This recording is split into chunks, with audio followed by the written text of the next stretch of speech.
They say your life changes in a moment. But nobody ever warns you what that moment feels like. It doesn't feel like victory. It doesn't feel like clarity. It feels like breaking.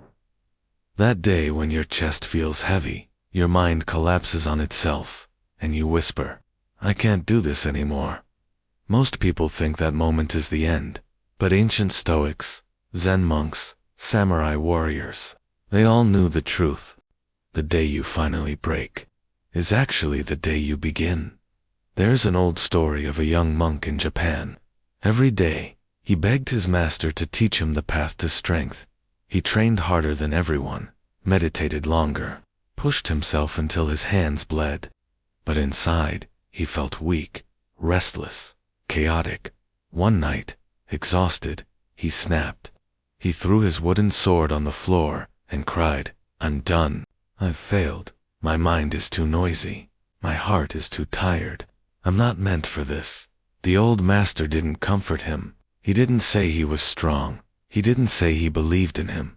Instead, he poured the boy a cup of tea. He kept pouring, and pouring, and pouring, until the tea overflowed, burning the boy's hands.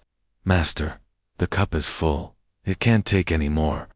The master looked into his eyes and said, "Exactly. You cannot become who you're meant to be until the person you're pretending to be spills over. Sometimes, life breaks you not because you're weak, but because your old identity has no more space for the person you are becoming." Modern psychology calls this the identity crack, the moment your old patterns snap because they're too small for your next level. Stoics saw it as the collapse of the false self. Samurai called it kenshō, the moment you see your real nature after the illusion breaks. Zen calls it the beautiful falling apart. In every tradition, the message is the same. Breaking is not destruction. Breaking is the beginning of truth. Because here's what nobody tells you. You don't transform when life is comfortable. You transform when life cornered you so many times that you finally stop running from yourself. When you're too tired to pretend, too drained to keep up appearances, too exhausted to carry a life that never felt like yours to begin with. That's the moment when something inside you whispers, "Enough. Let me finally become who I am." And that's when the real shift happens. Not in fireworks, not in loud motivation, but quietly, inwardly, beautifully. So if you're breaking right now, if you're overwhelmed, lost, burnt out, disappointed in yourself, listen, nothing is wrong with you.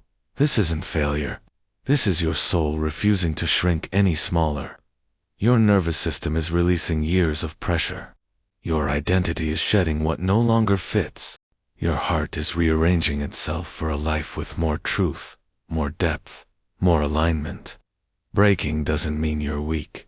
Breaking means there is a stronger version of you that can no longer wait. When the boy's hands stopped trembling, the master finally said, "Now that your cup is empty, we can begin. So let me tell you the same. This is not your collapse. This is your clearing. This is not your ending. This is your becoming." If this message found you at the right moment, type "I'm ready to begin" in the comments.